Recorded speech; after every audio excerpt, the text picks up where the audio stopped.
First ever factory outlet, Chandanagar, Mukunda Jewelers. Opening soon. No making charges.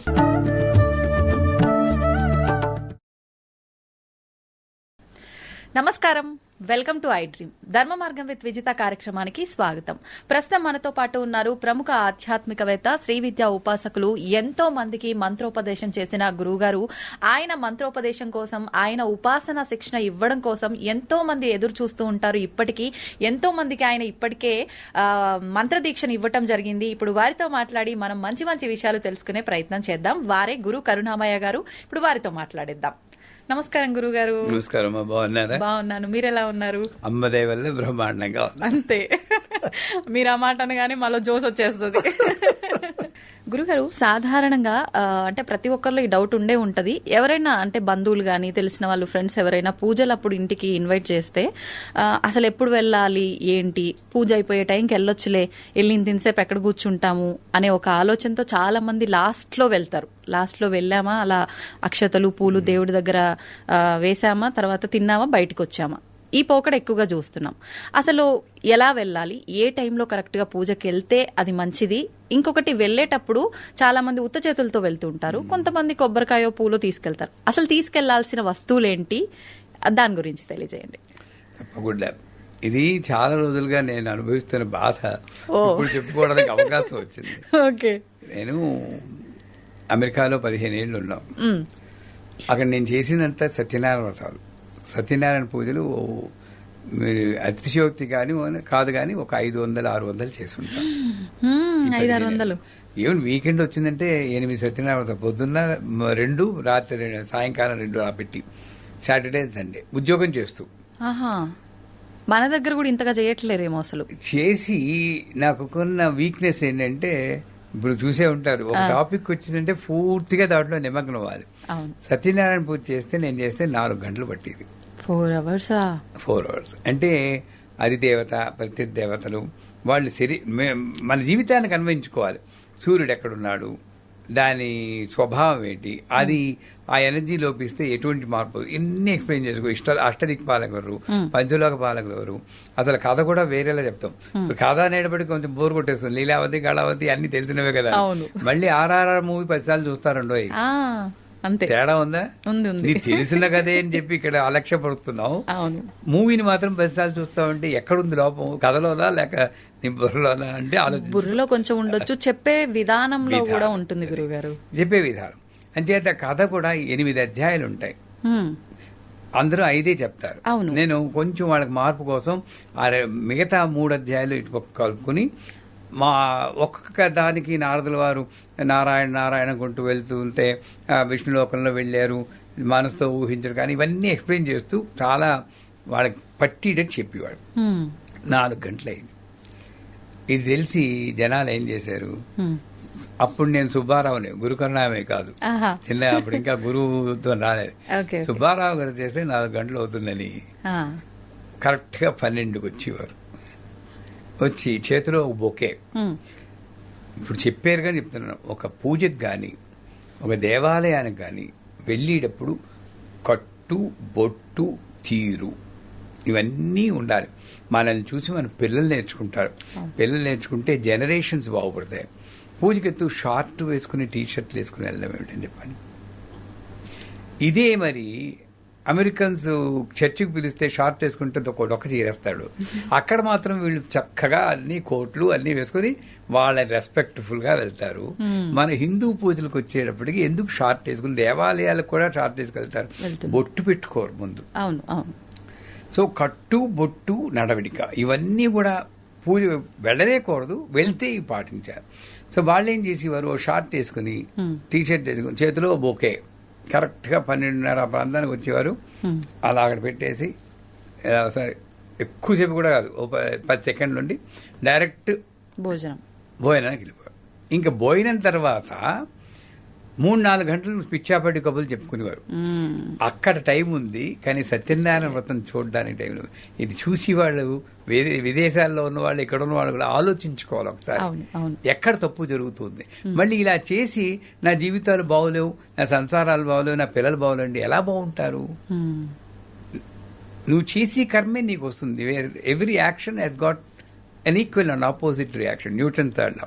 అంచేత ఒక పూజకి వెళ్ళేటప్పుడు ఫస్ట్ ఆఫ్ ఆల్ పూజని మొదటి నుండి చివరి దాకా వాళ్ళు ఉంటారు. శుక్లాంబరధరం, నేను 8 గంటలకు పూజ చేస్తానంటే ఒకసారి ఇలాగొచ్చి వేళ 12:30కి నేను లేట్ అయ్యాను. నేను లేట్ అయ్యి 10 గంటలకు మొదలెట్టాను, 8 గంటల బదులు. ఆ 12 గంటలకి అప్పటికి ఇంకా నేను సత్యనారాయణ స్వామి అష్టోత్తరంలో ఉన్నాను. వాళ్ళ ఫేసులు చూడాలి, గతుక్కొని ఇంకా అవలేదా, దొరికారా రావు, కూర్చోండి ఇన్నాళ్ళకి దొరికారు, ఎన్నాళ్ళుండో నా పేరు పోయింది, కూర్చోండి ముందని అంతే, మాట్లాడితే ఊరుకోను కథ వినండి అని చెప్పి అక్కడ కూర్చోబెట్టారు. ఇంకోటి, కథ వినేటప్పుడు సాధారణంగా ఆడవాళ్లే ఉంటారు, మగవాళ్ళు పక్క రూమ్లోకి వెళ్ళి కబుర్లు చెప్పుకోవడం, పేకాడుకునే వాళ్ళు మహానుభావులు కూడా ఉన్నారండి. మళ్ళీ అక్షతలు వచ్చేప్పుడు వాళ్ళతో ఉద్ధరించినట్టు అక్షతలు ఏర్పడిపోతారు. అలా కాదు, విన్న కథే అయినా కూడా భగవంతుని నామం ఎంత వింటే అంత మంచిది అన్న తాదాత్మ్యంతో వినాలి. చెప్పేవాళ్ళు కూడా అలాగే చెప్పాలి, మీరు చెప్పినట్టు హృదయంగా చెప్పగలగాలి. సే పూజ చేసినప్పుడు ఒకళ్ళు ఎవరైనా పిలిస్తే, ఏ పూజ అయినా సరే శుక్లాంబరధరం అక్కడి నుండి చివరి దాకా, ఆ రోజు ముందుగానే పిలుస్తారు కదా, సడన్ గా పిలవాలి, ఆ రోజు ఎలకేట్ చేసి పెట్టుకోవాలి. పెట్టుకుని చివరి దాకా ఉండాలి. నెంబర్ 1. ఇందాక చెప్పాను కదా, కట్టు బొట్టు తీరు. మనం ఓ పంచ ఏదో, లేదా పైజామా కుర్తా, లేదా ప్యాంటు షర్టు ఏదో కుర్తా వేసుకుని బొట్టు పెట్టుకుని పిల్లలను కూడా అలాగా అలంకరించి కూడా తీసుకెళ్ళాలి. వాళ్ళకి ముందే చెప్పాలి, ఈ 2 గంటలు మీరు మాట్లాడుకోకూడదు, అక్కడ కూర్చుని వినండి, ట్రైన్ చేయాలి. చేశాక వెళ్ళేటప్పుడు ఏం పట్టుకెళ్ళాలి, యథాశక్తి అని అంటారు. అంటే నాకు శక్తి లేదనుకోండి, 6 డజన్ అరటిపళ్ళు పట్టుకెళ్తారు.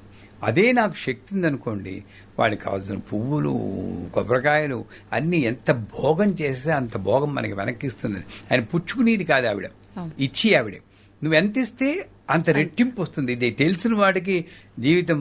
నాకు దేవీపురంలో ఉన్నప్పుడు ఒక ఆయన చెప్పేవారు, చిన్న గురుజీ చాలా ரொம்ப ஆச்சரியமா இருக்கு, நான் எவ்வளவு கொடுக்கறனோ அவ்வளவு డబుల్ எனக்கு வந்துட்டே இருக்கு, ఎంత ఇస్తున్నానో 2 రెట్టింపు వచ్చేస్తూనే ఉంది అన్నారు.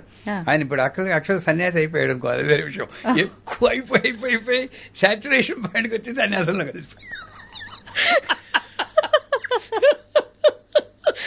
అమ్మో, ఇలాంటి వింటే భయం వేస్తుంది, అలా అయిపోతాం మేము ఎక్కువ. మరి ఏమవుతుందండి, తిని ఎక్కువ సాచురేషన్ అయిపోతుంది, ఏదైనా ఒకటి విరక్తి పుడుతుంది. సో అది వేరే విషయం. సో అంచేత వెళ్ళినప్పుడు ఏదో ఒకటి యథాశక్తి పట్టుకెళ్ళి అమ్మవారికి భోగం వినియోగించాలి. వాళ్ళకి అమ్మవారికి సత్యనారాయణ స్వామి పూజ కూడా ఓ చీర, పంచల చాప పట్టుకెళ్ళొచ్చు. ఆ చేసి వాళ్ళకు కూడా బట్టలు పెట్టచ్చు. మనకి యథాశక్తి చేసేయడం. నెక్స్ట్ ముఖ్యమైనది ఏమిటంటే, ఒక ఇంటికి వెళ్ళేవంటే వాళ్ళ ఇంట్లో భోజనం చేస్తామా, సారీ, వాళ్ళ ఇంట్లో భోజనం చేస్తాం. భోజనం చేసినప్పుడు రుణపడతాం. వాళ్ళు గిఫ్ట్ కూడా ఇచ్చారంటే ఇంకా రుణపడతాం. ఈ రుణం ఎలా తీరుతుందంటే, ఇప్పుడు నేను సత్యనారాయణ పూజ చేయిస్తే నారాయణాయ నమః గోవింద, నారాయణ నమః గోవింద, పద్మనాభాయ నమః గోవింద, ఋషికేశాయ నమః గోవింద, వాళ్ళు సరే గోవింద నామాలు చెప్పిస్తారు. ఏదో యాక్టివిటీ లేకపోతే వాడు బుర్రలు ఎటో వెళ్తాయని, ఏదో ఒక యాక్టివిటీ ఉండాలి వాళ్ళకి. అంచేత ఆ గోవింద అన్న శబ్దాన్ని గొణుక్కోకుండా గట్టిగా చెప్తే వాయుమండలం శుద్ధయి మనం ఇచ్చి గిఫ్ట్ ఆ ఇంటికి ఏమిటంటే నామస్మరణే ఆ ఇంటికి ఇచ్చి గిఫ్ట్.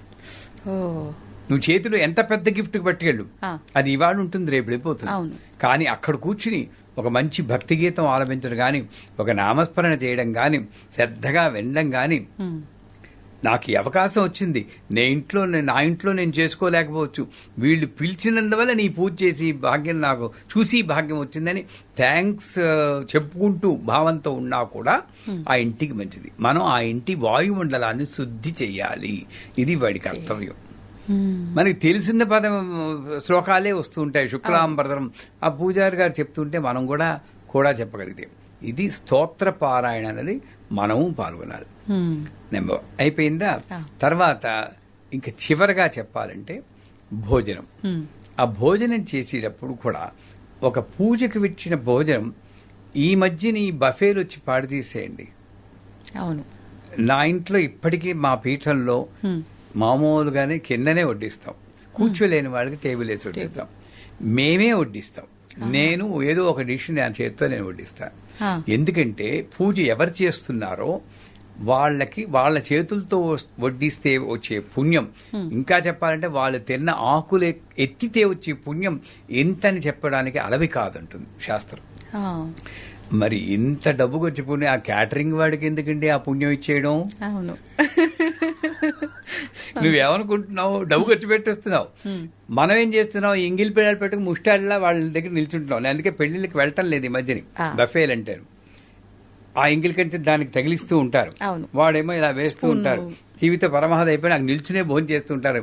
అన్నం పరబ్రహ్మ స్వరూపం ఎలా తిన, ఇవన్నీ వాళ్ళు పెద్దవాళ్ళు చెప్పింది మనం పాటించకపోవడం వల్లే సగం ప్రాబ్లమ్స్ లో పడుతున్నామండి. ఈ నించోటి తినడం కూడా ఆ ఆహారం విష తుల్యం అవుతుంది అని చెప్పి అంటారు కదా గురుగారు.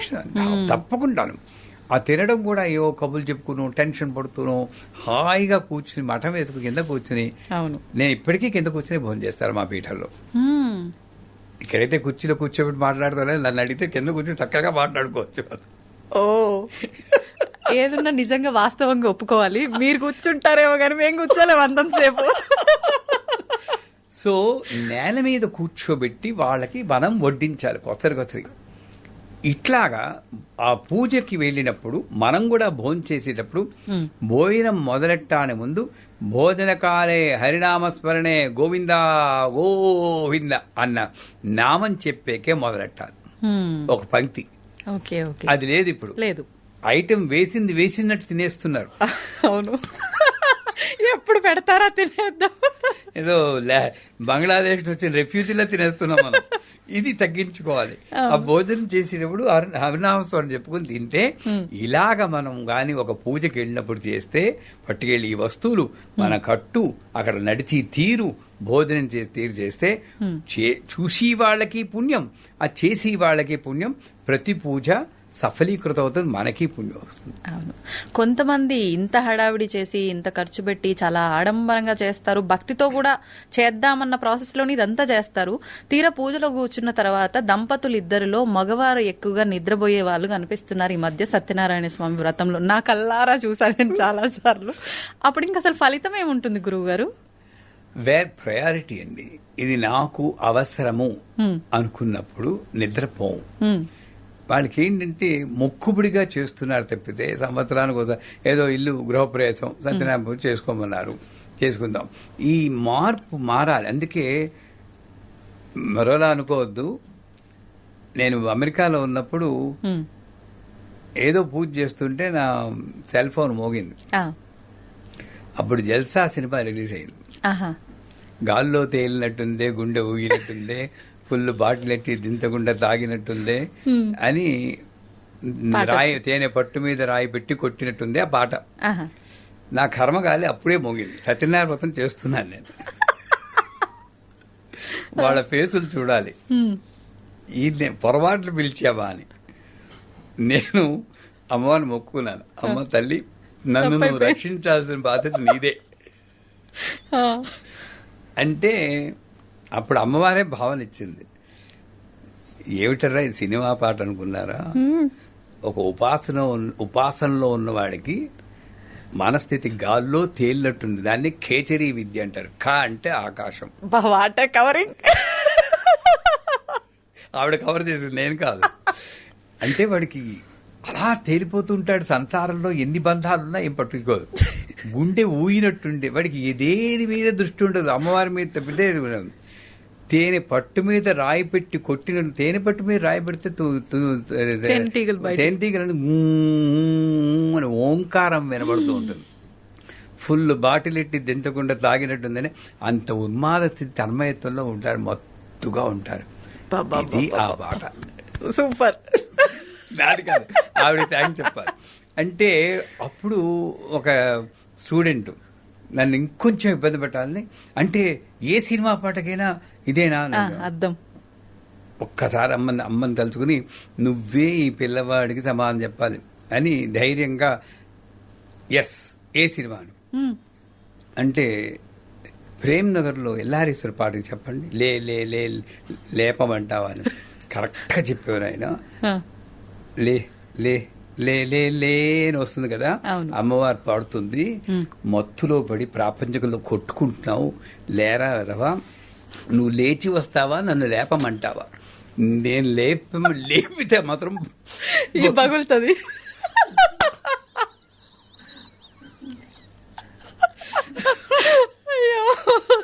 ఇంక నోరు మూస్తాడు. ఇంకెక్కడ మీతో పెట్టుకుంటే కష్టం అంటే ఏదైనా ఇలా తిప్పేస్తున్నారని. అంచేత ఆ టైంలో ఆ భావంతో ఉండాలి, అమ్మ భావంతో ఉండాలి. పూజ అంతా కూడా అమ్మ భావంతో ఉండి భోజనం చేస్తున్నప్పుడు కూడా హరినామస్మరణ గోవిందా గోవిందా అని ఇంటికి. అందుకే సత్యనారాయణ పూజ చివరికి ఆ రోజంతా సత్యనారాయణ స్వామి గురించి ఆలోచిస్తూ అలా చెయ్యాల్సింది. ఒకళ్ళు పూజకి పిలిస్తే ఎలా చేయాలో. ఇప్పుడు గురుగారు ఎలాగో ఆ టాపిక్ వచ్చింది సత్యనారాయణ స్వామి వ్రతంది కాబట్టి ఒక చిన్న డౌట్. ఇప్పుడు మనందరం కూడా సత్యనారాయణ స్వామి వ్రతం అంటే మార్నింగ్ 8, 9, 11 ఆ టైంలో ఎక్కువ చేస్తుంటాం. కానీ ఇది చెయ్యాల్సింది డే అంతా ఉపవాసం ఉండి సాయంకాలం 6 గంటల తర్వాత చేయాల్సిన వ్రతం అని చెప్పి దానికి సంబంధించిన స్టోరీలో కూడా ఎక్కడో ఉంది అని చెప్పి, ఇది వాస్తవమా? అది కథలో చెప్తాడు.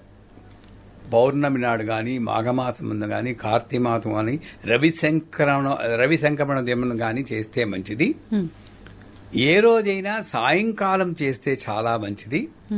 కానీ అన్నిటికన్నా ఉత్తమం ఎప్పుడు చేయాలనుకుంటే అప్పుడు చేస్తే మంచిది అన్నారు. అంతే, ఆ లైన్ మిస్ అవ్వకూడదు. అంచేత నేను సాయంకాలం చేయాలనుకుంటే పొద్దునే టప్పిమంటే ఆ భయం ఉండాలి నాకు. అంటే సాయంకాలం చేస్తే మంచిదే, కానీ ఎప్పుడైనా నాకు ఎందుకైనా మంచిది మొదలు చేసేద్దాం అనుకుంటే చేసేయచ్చు. ఇంకపోతే ఉపవాసం అన్న దాన్ని నేను కమెంట్ చేయను. ఒక్కొక్కళ్ళ శక్తి బట్టి ఉంటుంది. తినకుండా ఉంటే మంచిదే, కానీ అసలు ఉపవాసాన్ని మర్చిపోకూడదు. ఏమిటి అంటే ఆ రోజంతా కూడా స్వామిని గురించి ఓం నమో భగవతే వాసుదేవాయ, ఓం నమో భగవతే వాసుదేవాయ అనుకుంటూనే ఉండాలట. ఇది ఉపవాసం, నామస్మరణ. అప్పుడు నువ్వు కాస్త నోట్లో ఏ ఉప్పుడు పిండి వేసుకున్నా కూడా పర్వాలేదు, ఏం కొంపను ఉనిపోవు. నేను అది మానేసేసి ఏమీ తినకూడదని మిగతావన్నీ కళ్ళతో భోజనం చేస్తున్నాను, చెవులతో భోజనం చేస్తున్నాను, ముక్కుతో భోజనం చేస్తున్నాను. అవును, వేరే మాటలు మాట్లాడుతున్నాను. ఇంకో ఉపవాసం ఎక్కడైంది? దగ్గరగా భగవంతుడికి ఉండమని చెప్పింది. అంటే తత్వపరంగా ఆలోచిస్తాను ఎప్పుడు నేను. సో నా ఆరోగ్యం, షుగరు, డయాబెటిక్ ఉంటే ఉపవాసం చేయకుండా ఉంటేనే మంచిది. హైపోగ్లైసిమియా వచ్చేస్తే ఎవడు కాపాడతాడు? అంచేత యథాశక్తి కరెక్ట్ గా పాటించాలి. అందుకే సత్యనారాయణ వ్రతంలో తెల్లని గట్టి అంచుగల వస్త్రాన్ని వేయమంటాడు. ఈ టాపిక్ వచ్చింది చెప్తాను. అంటే ఏమిటి? తెల్లని గట్టి అంచుగల. తెల్లటి అంటే ప్యూరిటీ ఆఫ్ మైండ్, ఇంకేది ప్రతిఫలాపేక్ష ఉండకూడదు. గట్టి అంచు అంటే భగవంతుమే అంత నమ్మకం ఉండాలి. నమ్మకమే నా బార్డర్. అంతే, ప్యూరిటీ ఆఫ్ మైండ్. దాని మీద ఇది వస్త్రం కనపకుండా బియ్యపు వేసి నెరపాలంటాడు. ప్రతి బియ్యపు గింజ ఒక భగవన్ నామానికి సంకేతం అన్నాడు. అదే నెరుగుతున్న ఓం నమో నారాయణ, ఓం నమో నారాయణ, ఓం నమో నారాయణ అనుకుంటూ ఈ బియ్యపు గింజ ప్రతిదీ భగవన్నామం అవుగాక, నా యొక్క శరీర భావాన్ని కవర్ చేసి భక్తి భావంతో ఉండుగాక, అంత గొప్పగా చెప్పాడు. మధ్యలో కలశాన్ని పెట్టమంటాడు. కలశం బంగారంతో గాని, వెండితో గాని, మట్టితో గాని, చివరకు మట్టితో గాని చేయమంటాడు. ఇది చేస్తే నాకు కోట్లు వస్తాయి, అది మట్టి కలశం. ఇది చేస్తే నా భార్యా పిల్లలు బాగుంటారు, అది రాగి కలశం. ఇది చేస్తే నా చుట్టూరా ఉన్న సమాజం బాగుపడుతుంది, అది వెండి కలశం. నాకేమీ అక్కర్లేదు, ఇది చేసి భాగ్యం ఇచ్చావు, అంతకన్నా ఏం కావాలి? బంగారు కలశం ఇక్కడుంది. ఇంత అర్థం ఉంది సత్యనారాయణ వ్రతంలో. ఇంకా మన భావనే చెప్పుకుంటూ పోతుంటే బోల్డ్ అంత ఉంటుంది.